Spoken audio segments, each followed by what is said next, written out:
Todas las aguas corren benditas, hoy es tu día, San Juan Bautista.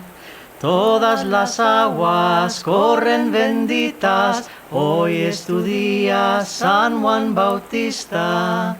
Juan con el agua es el precursor, Dios con el fuego es nuestro Señor. El 24, día de San Juan, va bautizando en el río Jordán. Acequias are typically thought of as just the canals that are a conveyance for water. But for me, acequias are the kind of thing that helps keep communities cohesive. It keeps neighbors tied to each other in terms of a form of an association. And so in that factor, or that facet, they are community institutions. So this is a pretty ancient way of moving water, gravity fed. And so the acequias relevant to New Mexico were largely said to be imported from a European understanding, but before that the Europeans had that imported from Northern Africa and the Middle East. And so largely the word acequia to me and what I've been trying to champion is water is a common denominator, but maybe the major common denominator is people and community. And so it was told to me that the word acequia or asek is an Arabic word that means where the water runs, which is a cool way of saying somebody has to say that to another person. And so it's the communication of water with other people. So an acequia is a community. It's absolutely the life source of the valley are these little arteries and veins moving water. Water is it's not just H2O. It's not just hydrogen and oxygen. It has a cultural meaning, and it's something that is culturally in many ways sacred, but also thought of as a bringer of blessings. There becomes, I think, a moment where if you're really dedicated to this concept, you surrender to that institutional knowledge that I'm mostly water. I can feel that. I commune with it because that's what I chose, but then it communed back and it spoke truth and I listened. I look at this water and I kind of realize that it's something that we think about that's shared. My grandmother would oftentimes ask me for a glass of water, and so it was in many ways a ritual that she taught me. So she'd ask me for a glass of water, and then she would start an oral history that she would typically say. And she would say as when she was a young person and any of her elders asked her for water, and then she was expected, as the elder was drinking the water, she had to cross her arms. And in that time, the elder would confer a lot of consejos, as we say in Spanish, sage advice, and those particular things, were really important. And they expected us to not necessarily as a discipline to cross our arms, but she said it was a moment in time that you had an opportunity to listen and learn. They would drink the water, but they would never drink all of the water. And so with the water that was remaining in the bottom of the glass, they would ask the person, the youth, to kneel down, and then they would dip their fingers in the water and they would bless the youth. And for me, that particular ritual, I've asked a lot of community members in northern New Mexico this particular tradition, and they recognize that. It's something that is shared.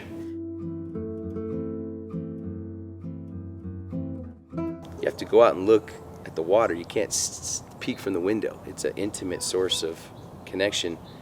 So the Acequia culture is so much more vibrant around that. El agua es la vida, right? So it's like life or death.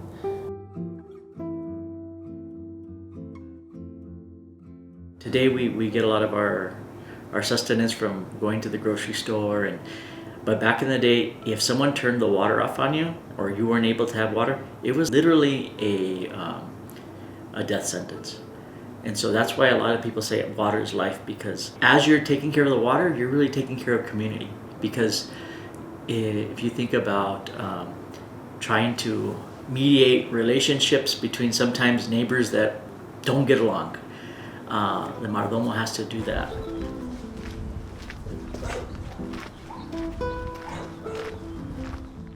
But here's this blend of an old neighborhood welcoming a new neighborhood, and the negotiations in between maybe not having as best a foresight as they could have.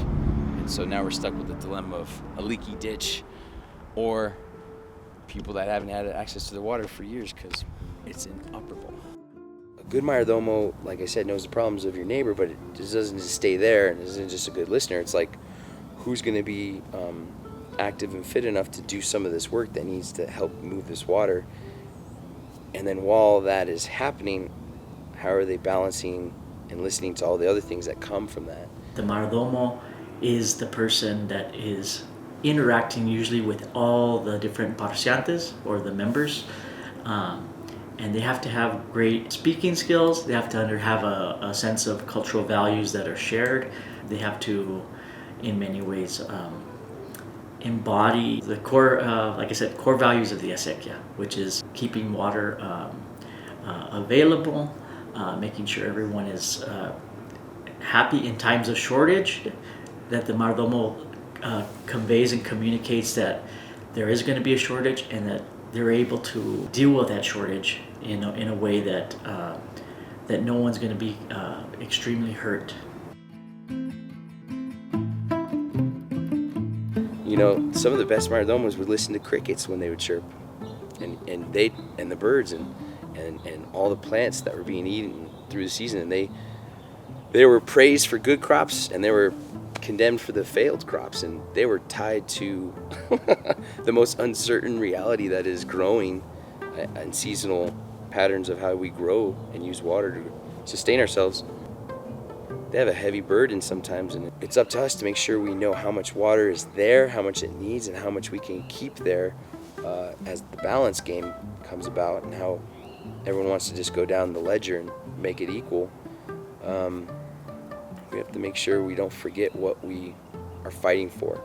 I quote a lot of acequia documents or bylaws, and on the top of a lot of the bylaws of many acequias, they have this written in their preamble. It says, water is the lifeblood of our communities. And so the thing that we're fighting against is the commodification of water. And so oftentimes they say water flows uphill to money. And we know acequias are gravity fed, and so they're a slow institution that moves through the valleys in many ways, creating riparian zones, creating diverse ecological cultures, and so that's in many ways a contrast. Seeing a little bit more of the details behind it, it really comes down to, once we have water and the ability to store water, we are driving an efficiency model that gets it to where it needs to go. We owe Texas 124,000 acre feet of water. And so that's why you see the river running dry. And that's why you hear it even more, that 2x4 that hit everyone in the face, is because the river ran dry. But again, to educate and to communicate the facts, that wasn't the worst summer we've ever had. It wasn't the driest. That was a byproduct of us having no ability to maintain the flow of the river because we had no stored water.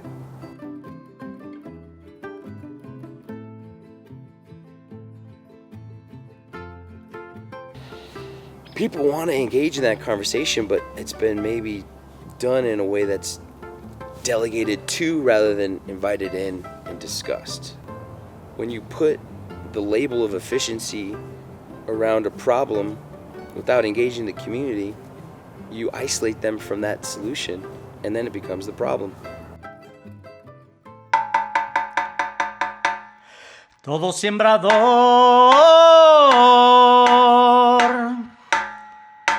todo sembrador,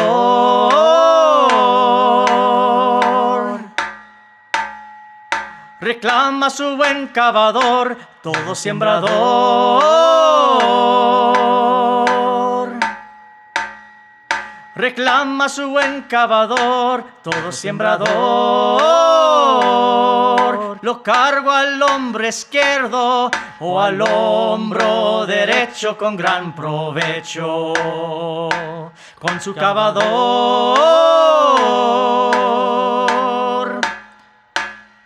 Escarda, excava y riega y arrima bien la tierra en su carrera.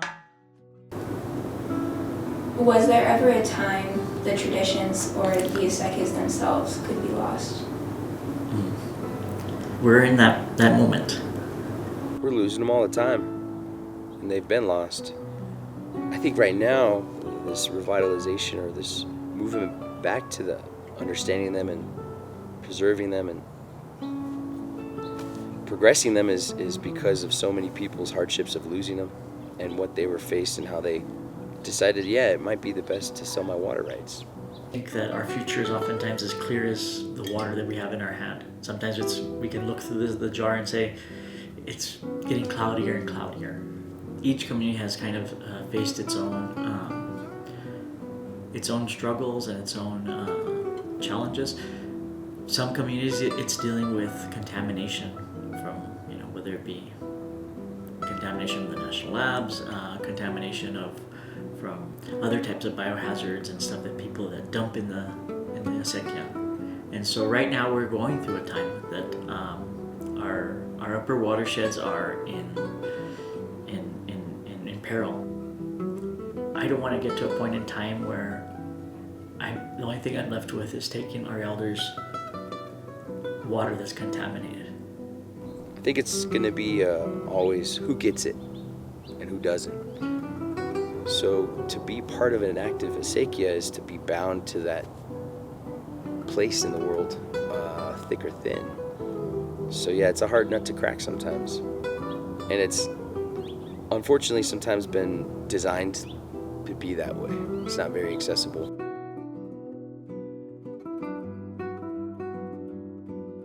As water rights leave a particular system, it becomes more and more difficult for water delivery to happen because oftentimes people are dealing with drought conditions, and now with climate change, access to water is going to become more and more difficult.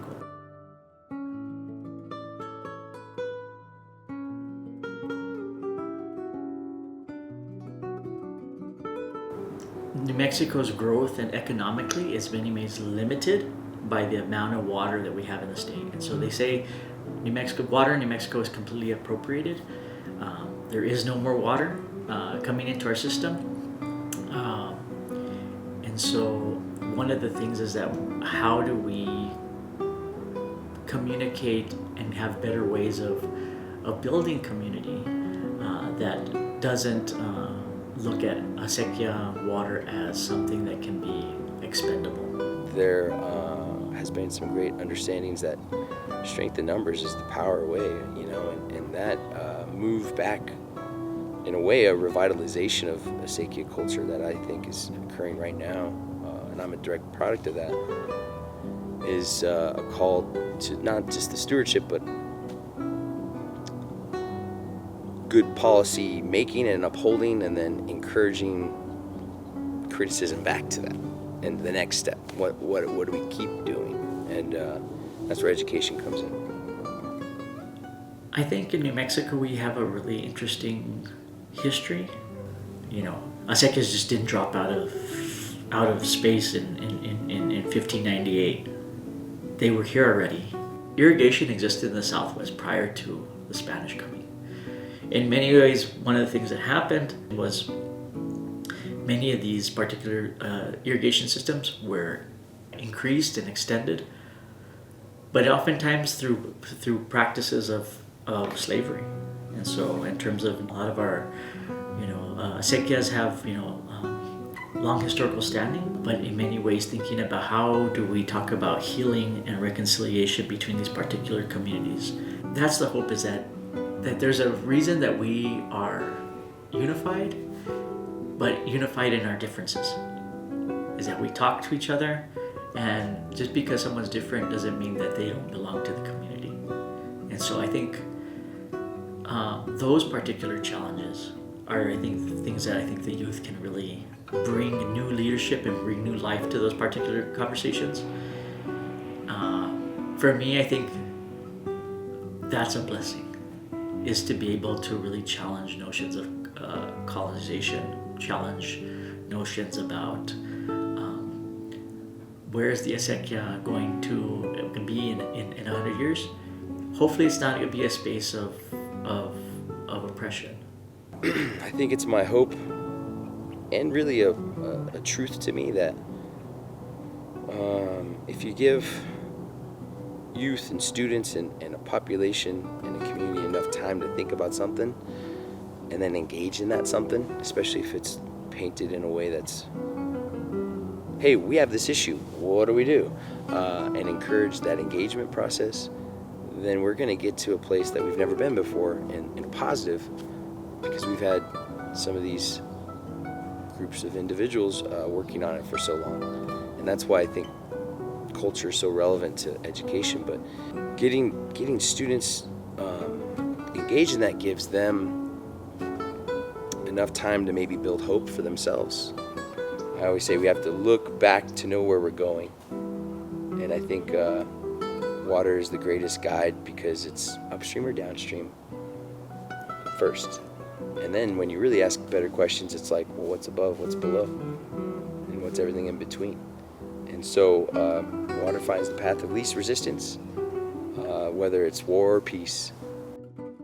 And so in many ways, they're not just residual culture of the past, but in many ways, they've been one of our strongest institutions. And so for me, that particular sense is that they're still here is not a sense that they're a remnant, but they're something that people put importance to. They've devoted their lives to farming. They've devoted, oftentimes a lot of commissioners on acequias, it's a labor of love.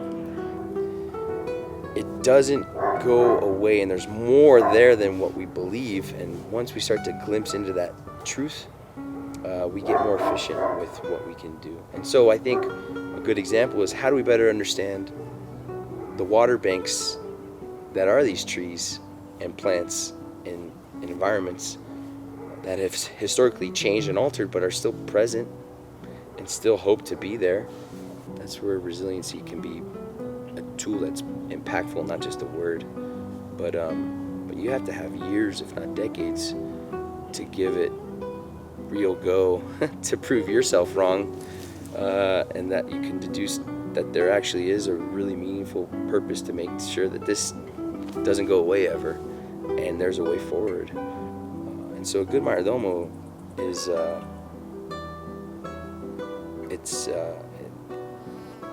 you're part of the problem, you're part of the solution almost at every time you engage. And so you have to be able to know what is more valuable at the moment without knowing it, and yet there is a knowing because you trust and you give back, and then you listen again. But yeah, it's not perfect, but more people need to be your mayordomo. It doesn't need to just it's a metaphor that evolves into a bigger thing of how do you know your neighbor's problems and how do you work with them to make it better.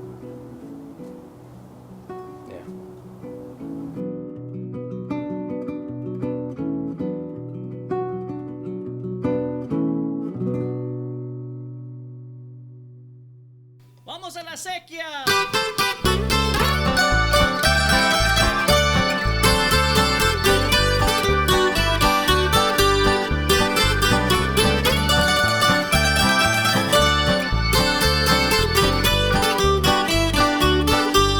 Ya viene amaneciendo.